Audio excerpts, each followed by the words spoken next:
The cape that I'm talking about is, like I said, in the Burke Museum and in their inaugural exhibit, and I was fortunate enough to be chosen as one of the co-curators for that new Northwest Coast gallery in the new Burke Museum. So it has, in the back, it has a row of tinna underneath a canoe. So I always like to challenge myself. So I challenged myself to draw the canoe, because I always kind of poo-pooed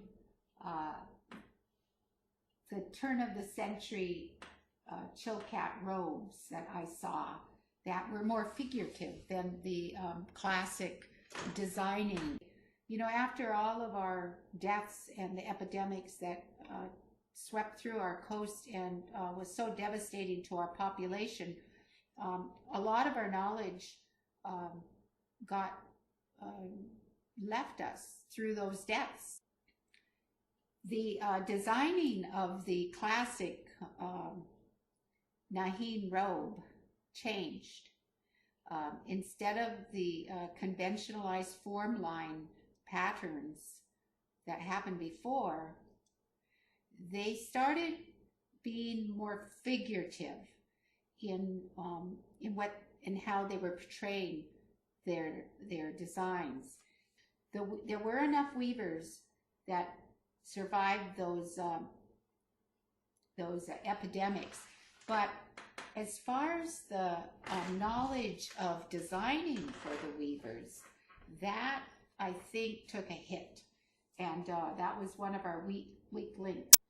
So the designers changed, but the weavers continued to have their traditional techniques. So I personally wanted to challenge myself. I challenged myself into creating that canoe shape, because I wanted to draw with yarn.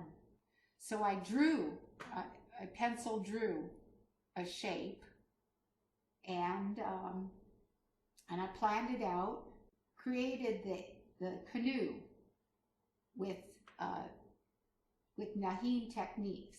And so that's why I did it. That's why I wanted to put that challenge in front of me, to do that canoe, to draw it in yarn. And I learned it wasn't easy. Then I wanted to put a line of the coppers down below that canoe. And the reason why I wanted to do that was because of a story I read in a book by that first minister that came to Masset. I'm reading from the book In the Wake of the War Canoe.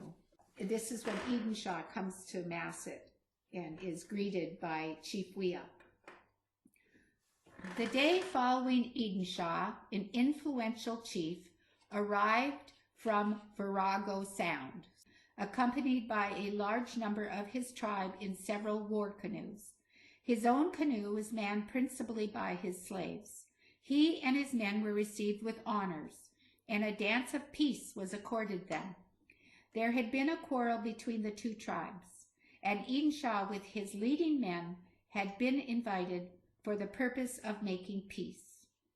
As their large canoes approached the shore, the occupants chanted the brave deeds of the past and were answered in a similar strain by the concourse on the shore.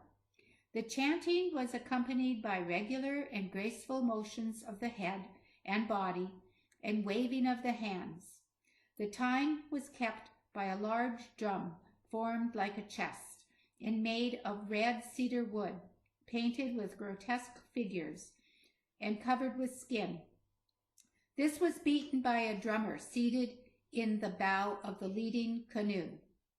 Naked slaves with their bodies blackened, each bearing a large copper shield, now rushed into the water and cast the shields into the deep in front of the canoes of the visitors.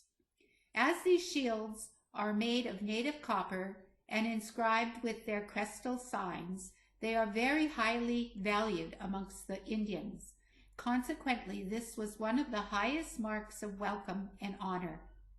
Not that the copper shields were lost to the owners, as they were recovered afterwards on the ebb of the tide. There's more to the story. That evening, Eden Shah goes into Chief Wea's big house. Wea dances as a host, dances a dance, scatters feathers, and then Eden Shah dances a dance to honor Chief Wea. And so this is a peacemaking visit. I'm sure there were a lot of rituals, chants, dances. That inspired me to draw out the canoe as well as the tina, the copper shields under that cape.